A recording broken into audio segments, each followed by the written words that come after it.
Welcome to Productive Joy with Dr. Christie, where fun meets action.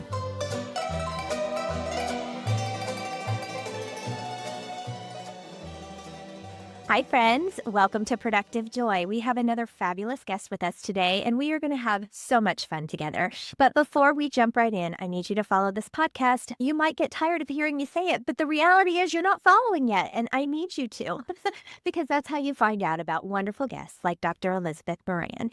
Dr. Elizabeth Moran is a lot of things, really exciting things, like she's an author, she is a leader, she is a catalyst by nature, she loves to garden, she also is 2 times married, and one of them is an ex but still a best friend, which I think says a lot about her character. She has 2 adorable felines, so she's a cat mom. She's also wonderfully peaceful, loves to paddleboard, chooses to be outside most of the time, and she is our guest today on Productive Joy. Elizabeth, welcome. Thank you so much, Christy. Super excited to talk to you and your peeps. I know. Our peeps are here and they're excited and they need you to capture them. So what would you say to them super quick and in a hurry that'll make them go, oh my gosh, I can't wait for the rest of this episode? That they have the power and ability, for sure, even when they don't, to lead their team through any challenge because they are already change experts. I like the way you said that, even when they don't. Can you elaborate on that? Because I think I've sat in that seat before where I'm like, I don't have the power to do anything about this, but the reality is we do, right? Yes, and I think this is one of the most challenging things about being a leader in sort of in organizations. Oftentimes, you and your team are not the one deciding on a change, but you are the ones responsible for implementing that.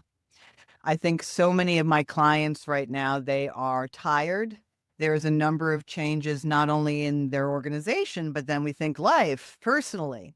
I think one of the biggest challenges for leaders is understanding that you do not have to be on board 100% with the change to lead through it. In fact, that's where your power comes from, in authenticity. And so I think what I've set out to do is sort of myth bust and also continue to try to support leaders, because what I've discovered is this resilience in a weird way has become a dirty word for people. You know, it's like I'm exhausted and now the goal is resilience. It's like one more thing I have to do. So that becomes an interesting conversation, to your point of just because you don't have all the power, where do you have power? Yeah. So I talk a lot about the difference between our sphere of control and our sphere of influence. And I say our sphere of control is this teeny tiny little hole right here for those of you that are watching, but our sphere of influence is huge. And that's what you just said, was that I don't have to be 100% on board with the change. I just have to execute on this change, and I have to do so in a way that my team can follow authentically. I think that is one beautiful and super practical. Do you have a wand? Like how does this work? And tell us about your wand if you have one. Yeah. So when the approach I developed, I sort of titrated out all the great stuff that's already out there. And I think what I've tried to do is both use the neuroscience and then create simple scripts, because most leaders struggle with the emotional side when their team has a tough reaction. You know, it triggers our own maybe threat response. And leaders oftentimes who care deeply about their team, they feel like they have to take care of them. And so the first thing I say is one wand is oftentimes with change, your goal isn't happiness, especially when it's happening, because usually our brains go into fight or flight. Your goal is clarity. That's one. 2 is your authenticity can be very simply, I'm concerned about this change too, but it's the train has left the station. So let's see how we can, as best as we can, first of all, making sure we all understand the change as best we can right now. Even if we're having concerns, let's hear all of them so we can plan for that. If there's information we feel is important to share with the change sponsors, my job is to help that get out there. And then also, let's remember, we've been through a number of changes before. And at the time, sometimes it feels really bad, but we've gotten through it. And so to be able to use that optimism, even if you as a leader aren't fully emotionally bought in, as you know, and I'm sure, Chrissy, you talk about this all the time, oftentimes, well, it's always a choice. You have to make the choice to go with it, even if your insides are like, I hate this. and I'm feeling really bad. Yes. Right. And Oh, so and those are some 4 things. And again, happy to go more practical than that. But oh my that's gosh, and we're going to go more practical, but you just said something that I kind of want to zoom in on. Basically, you didn't use these terms, but this is what I heard that great leaders in change situations have to be optimistic sense makers. They have to take everything that's being given and say, all right, agree with it or not, this is happening and we're moving forward. Therefore, how can we spin this in a way that is digestible and is going to move my team forward? Because change is real. I have worked for an organization for a very long time that has a strong moral imperative. We help educators get better at what they do so that students have options when they graduate. Whether they want to go military, college, 2-year, 4-year, trade school, whatever, we're giving them the tools that they need to be successful. Therefore, a lot of our employees have their entire identities wrapped up in the organization. So when decisions are made that they're like, not sure I agree with that, it becomes personal. 100%. So what do you do in that situation where people are fully bought in and then things don't go exactly the way they think it should, and now that's an attack on me. I don't think we should do this. Do you have advice for how to handle that sort of situation? Yeah. So in general, that's probably the second attack. The first attack in some ways. Okay. So if we back up a little bit, when change is a great idea, well, let me ask you, when do you think change is a great idea? When you're hoping to get different results.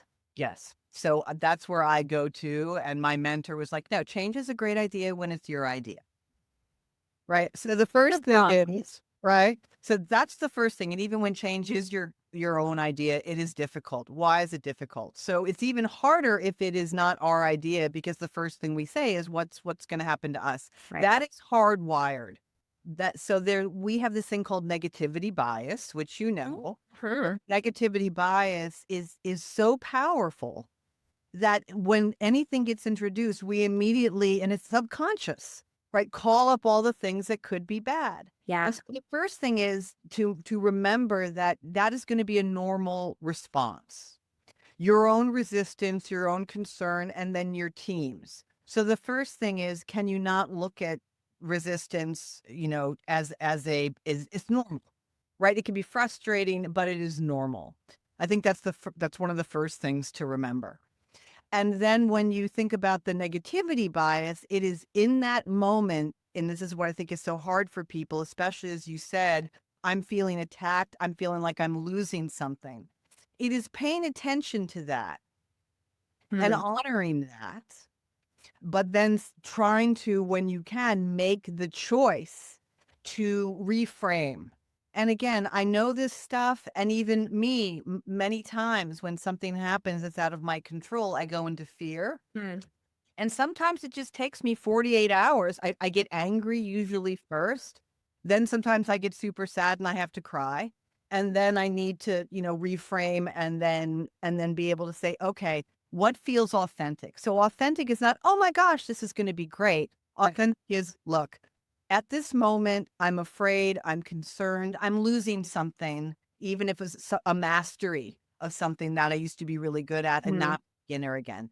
I'm just going to do that. But what really feels authentic and true is not that this is going to be a disaster. I mean, I don't know what's going to happen in the future. I'm not a mind reader, right? So that's one. But I do know I've gotten through situations like this in the past.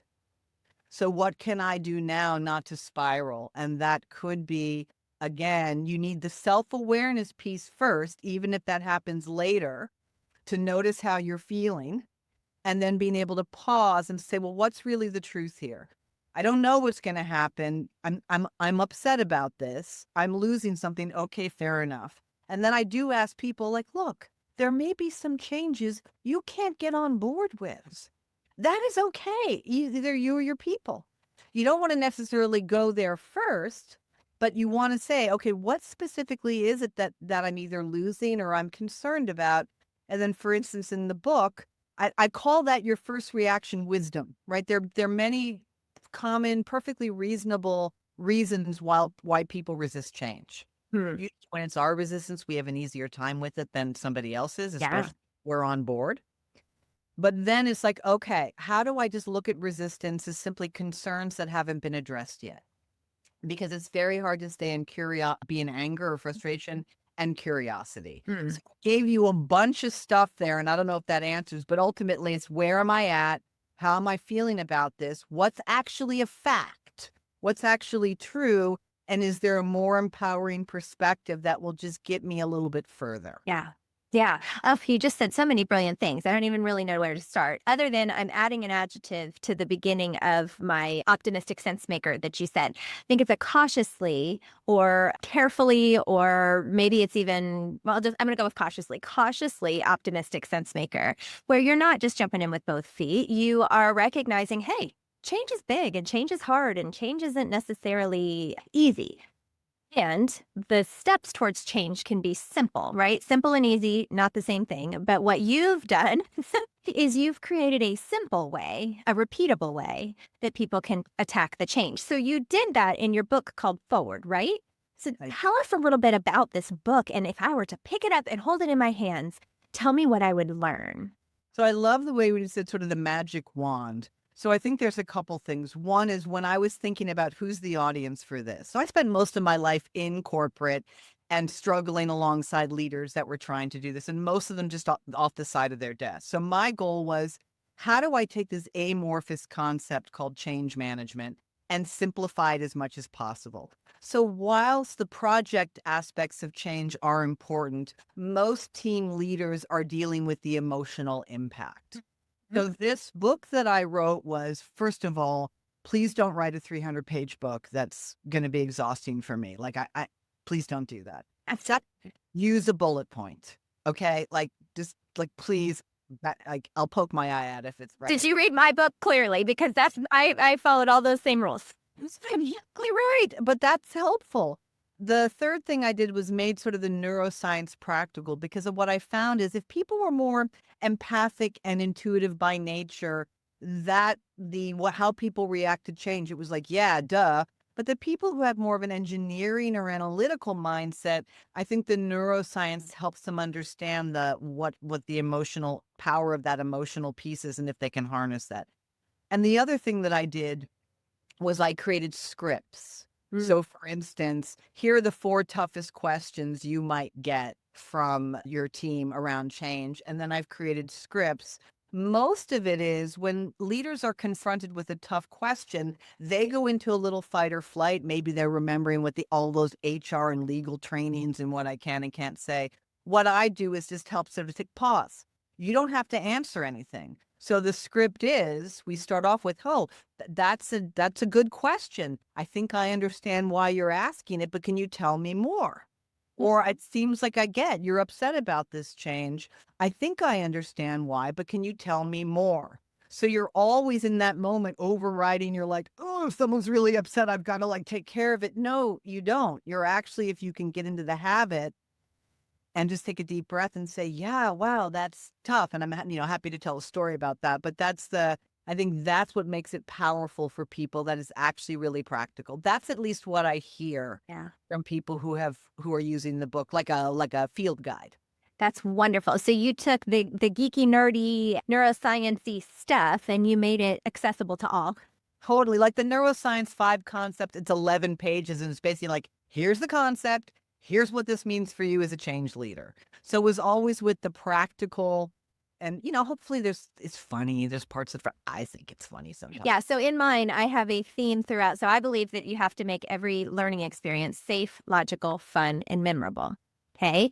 And I describe that using karaoke. I start each chapter with everybody can sing karaoke, but not everybody should. However, if you use some rules, then you'll be okay, right? Safe. Pick a song that everybody knows, because then everybody's singing along with you, right?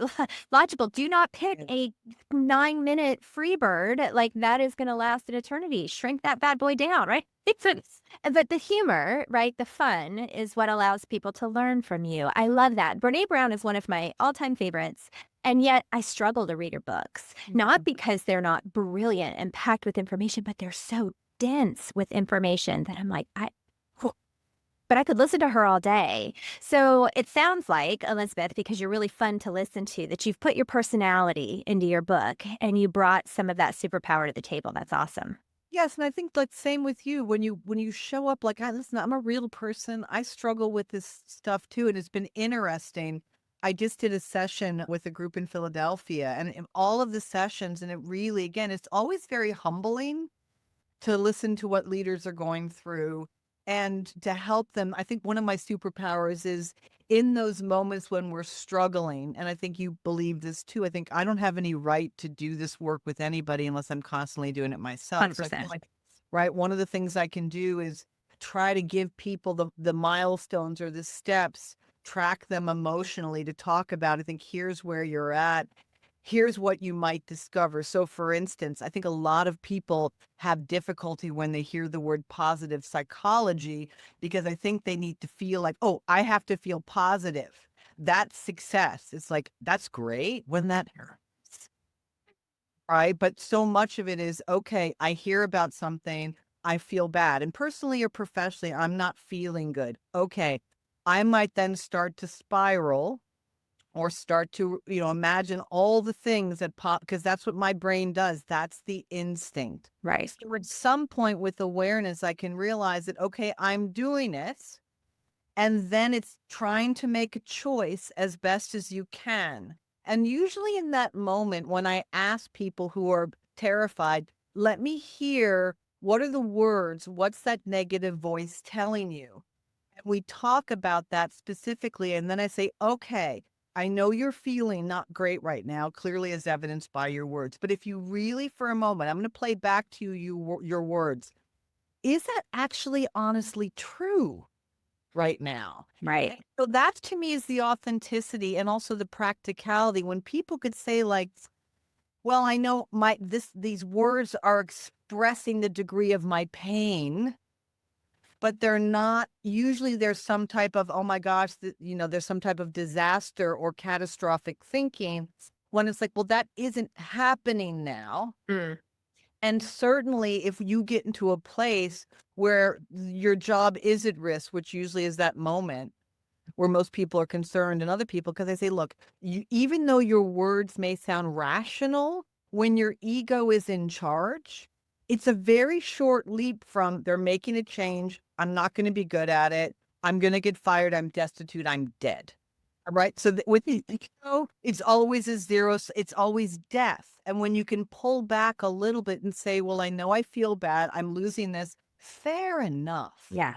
Of course, of course. And this was any of your people. But then usually what a leader's job is to tolerate not only their discomfort, but their people's discomfort. Yeah. Help course correct that the unknown doesn't mean bad. The unknown is neutral. Yeah. We don't know. So let's pull it back. Hmm. And you might have to do that a number of times. And then when you're still not feeling great, make the choice to think about what could go right, which is a very weird thing for humans. And leaders sometimes they don't feel like they're being authentic if their words don't match any human. Yeah. What if it doesn't match my internal state? So I think that's the tricky stuff for us to Sure. actually make that choice for productive optimism or joy. Yes. Okay. Speaking of, that was a lovely segue because I am dying to know. And then I have to ask how you got here because I have lots of questions about that. So that's coming. Be thinking. But my favorite question to ask all of my guests is if you had to describe or define productive joy, how would you describe it? So I think I describe it, it's almost more of a process. So Mm. it's a understanding that fear, most of us have been raised and have lived in fear.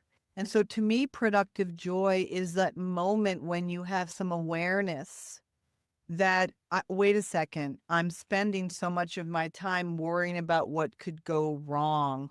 So to me, productive joy is just the ability to say, again, what could go right Mm. and how might I align my thought, even if my feelings haven't caught up yet. It's a lot of Dr. Joe Dispenza's work. How do I align what could be possible that helps me move in a direction towards more joy? Yeah.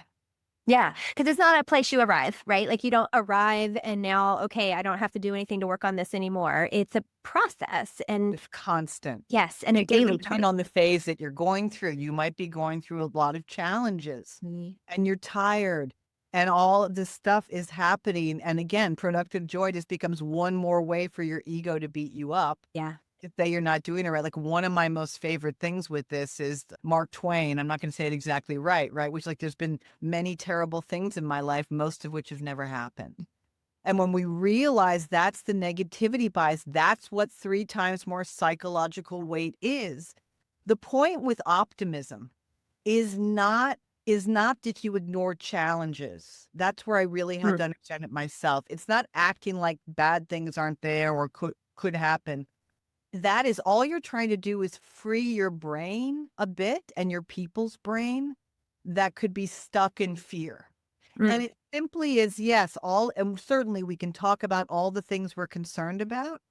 But what we now know is those individuals or teams who together can say, well, even if we're going through a hard time right now, what could be a positive vision for us? And then the research that's coming out, which is fascinating, is that when teams can hold this together, it makes it more likely to happen. And that's the research. So as a leader, really creating those opportunities to think about, okay, let's imagine we've gotten through this. What are we proud of? Yeah. What's one thing that might be different? How have we stood by each other? And so it's not only visualizing it, it's trying to marinate a bit in those feelings, but then it's also celebrating along the way. Even an epic fail, if somebody was trying to engage in those new behaviors and it was uncomfortable, and again, we can get into any of the neuroscience around this, just to be able to have fun and celebrate it, right? Even if it didn't go well, say, well, good for you. You were trying. Well done. Now Yes. from this. I studied psychological safety alongside Aristotle performance, and they throw failure parties, and they encourage people to throw failure parties where you have to share the thing you failed at the worst this week. And, just celebrating and renormalizing the fact that that's the first attempt in learning. And if we never fail, we didn't really try, did we? Because everything we were doing was safe and comfortable and doable. I am a little in love with your work and I am dying of curiosity. What did you study to get you here? I know you have your doctorate, and for those of us that do, it is a lesson in tenacity, if nothing else. But my guess is you started somewhere and then you landed here. So tell us a little bit about that journey. Yeah, so I started in general and just not really knowing what I wanted to do, but I did energy healing work and then I got into human resources. And then at a certain point, I wasn't sure if it was for me. And that's when I studied the doctorate. But when I was finishing that, I was like, I don't really want to only have a private practice. I want to do different things. So that's when I got back into the business world, really with feeling like I could really help a lot of people, because I think organizations just kind of do stupid things to demotivate people. So I think that was part of it. Every single day they do stupid things to demotivate people. And again, it's humans just not understanding other humans. Right. And so then I also got an executive coaching background, but I got really interested in that. But I think one of the main things for me was for 4 years, I taught, a personal growth class. Excuse me, I just take a little sip of water. We'll allow it. Thank you. On a personal growth class for inmates in a jail. Oh, nice. I think that was a powerful experience. Many there, but for the grace of God, go I. But I remember this one class, I was doing this, and this was also the power of, for me, about the change stuff. So there was somebody I was working with, and, we'd have every time I would go in, and I never asked people what they did because I didn't want to be biased. But I remember he was always just very downtrodden. And I'd have a group of like 12 people. And so one day I walked in and this guy was like a different person. And I knew he was awaiting sentencing. So I thought he must have gotten good news. Yeah. So I walk in and he's like, Elizabeth, guess what? He's like, I got 30 years. Yeah. And I was like, what's my face doing right now? Oh, okay. Check your face. Check your face. Right. And I was like, I don't know if I should be like, yeah. But that to me was such this powerful lesson about when people are uncertain, like the 30 years was better than uncertainty. So that kind of kicked off this idea of this power. And then when I was at Lehman Brothers, which was interesting during that fun time, But I got introduced to Dr. Richard Boyatzis, which was the neuroscience stuff. So then I got fascinated with that, and then the negativity bias. And then all of it kind of came together. So I left the corporate world. I was last at ADP and I was leading a team. I was heading up all their leader team and org development, but I wanted to write the book and do my own thing. Yeah. So that's how I got here. Well, and I think it's special that you are letting people know that the path isn't straight, right? Like that it is a journey and you have to take every experience and turn it into something that feeds into the next experience. And you've clearly done a masterful job of that to get you to where you are today, helping people figure out how to navigate something that's inevitable, right? The only constant is change. And I think it's a really powerful tool that you are giving people, not just with your book, but with you and who you are and what you're choosing to share. It's pretty beautiful. I like it. Thank you. Yeah. And one other thing I just want to say around that, I think two things that I find leaders really struggle with. First of all, as you said, which was wonderful, so much of who we think we are is attached to our output. So the first thing is for leaders to understand that, organizations are just broken. They are, and that's part of it, and it will never be enough. They are bottomless pits of need. So your inability to keep up is not an indication that there's something wrong with you. So the first thing is separating that out and knowing it will never be enough. And the other thing is we all somehow got the memo that if we didn't know how to do something, or make a mistake, we're bad or wrong. Again, that's the negativity bias coming in. The ego's trying to keep us safe. But when you realize there's a difference between, first of all, if you answer these two questions, the first, did you set out to make a mess of it? Usually the answer is no. Right? And the second question is, did you do the best you could with the information and resources you had? That's yes. Okay, then mistakes happen. Yeah. Well, the goal is to say, oh, so sorry. Here's what I thought. I'm happy to correct it. Let's figure out what I can do, even if on the inside you're feeling tortured. Yeah. But that's how you handle it, as opposed to saying, oh my God, what's wrong with me? What's wrong with me? But we're not taught that. No, we are not. You go all the way back to kindergarten. My daughter teaches kindergarten. And with the littles all the way through in school, we're taught you celebrate when you make 100 and you get frustrated when you don't. I love the movie. Maybe it should be a movie. The book Switch by the Healy brothers, where it talks about bright spots, right? So one of the things that it talks about in there is, okay, if a child comes to you with a report card that has 5 A's, a B, and an F, we immediately go, what the heck is wrong with you? Why did you make an F? Not, wow, 5 A's, that's incredible. And a B, I'm so proud of you. So what's going on over here that could translate over here, right? Using the bright spots. I love that. And that's optimism. That's focused on the positive. Again, not ignoring it. No, and not toxic positivity, right? Exactly. Authentic positivity of, wow, you are doing something really good and something's not working over here, but how can we shine light on that thing? Right. And I bring that up because I think we tend to, as adults, because we were trained that way for so long, think, well, I should know this. Well, guess what? I have never been 48, almost 49, because I guess this is airing in September. So yes, in November, I will be 49. I have never been this old before. I've never had children this old before. And I have never produced this many episodes of a podcast before. And I've never, it's a brand new day and it's okay to not know. But you're right. We're taught very early on it's not. And I love that you're teaching people it's okay to fail, as long as you learn, right?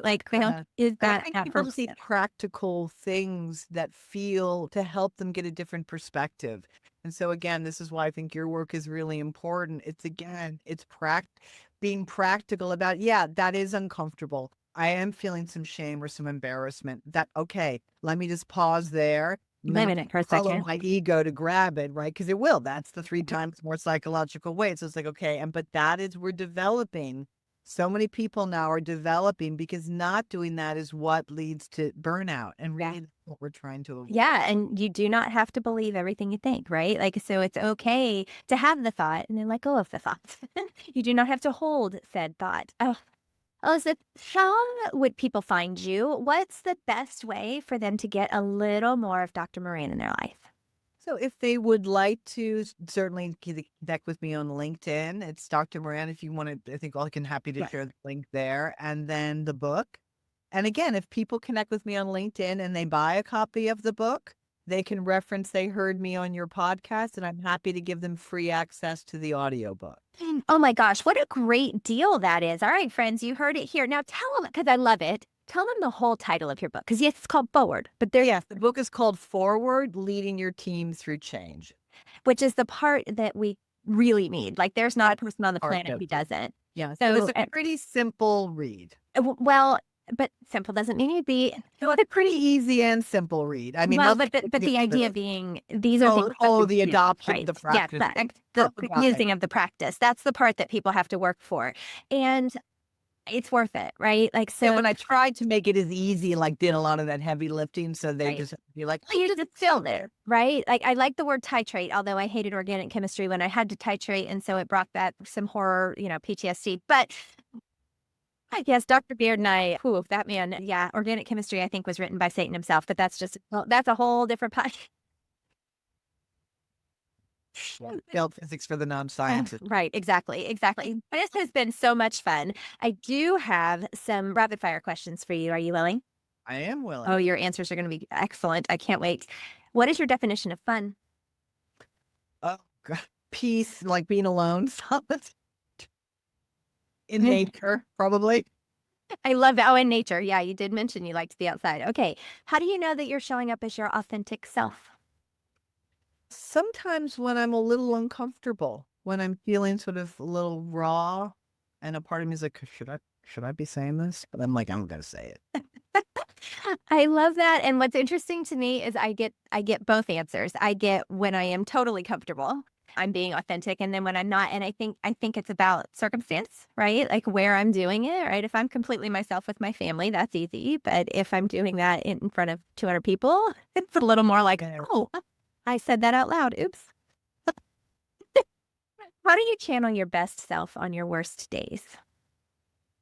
I think it's just, again, as I said, and I've had a number of those actually lately. It's been really hard, but it is in the moment. And sometimes it's just grace. It's simply being like, I can just take a deep breath. I try to be kind to myself in those moments and say, you're doing the best you can. It's really self-compassion.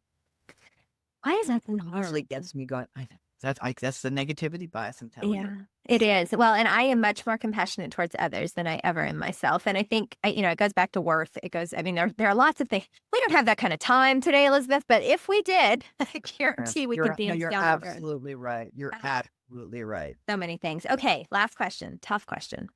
You have said all kinds of great things today, but if you had to land on one, the one that you really want people to remember, what's the number one thing you want people to remember from our conversation today? So I think it is using the power of optimism, right? Thinking about it, it is not anymore just a feeling you get when something goes well. The research is telling us it's actually the fuel that's needed. So understanding, even if you're not feeling optimistic on the inside, all optimism is in that moment is the willingness to keep the door open and to try to sort of picture or envision or say, in this moment, I'm going to hold the possibility that something better could happen. I feel like I am better because I had the opportunity to know you. I guarantee everybody listening is feeling exactly the same way. So I feel the same way. Thank you so much. It's such a wonderful call. It's one of the best I've had. Thank you, Shin. Yay! Well, friends, you just heard all kinds of amazing things, and Elizabeth is available. So please go seek her out, find her book, read her book, use her to help your teams because it's clear that she, one, knows what she's talking about, and two, makes it easy. Remember? Easy, not for she said so easy. I say simple. Regardless, she's doing that for you. Couple things that stuck out to me. If you're looking for some B12 moments or some nuggets of wisdom, you don't have to be 100% on board for change in order to support it. And I think that's important. The negativity bias is normal. It's where we go, but we don't have to hold on to it. We need to have an awareness and ability to think about what could go right instead of what's always going to go wrong. And it's not about ignoring the challenges, it's about facing them. So I don't know what nugget of wisdom you're taking with you today. Maybe it was one of those, maybe it's a different one, but I do know there were lots to grab so that you can turn around and use them, because that's the goal here, is not that you just listen and be passive, but that you actively do something, because I hope for you that you'll figure out a way to turn fun into action.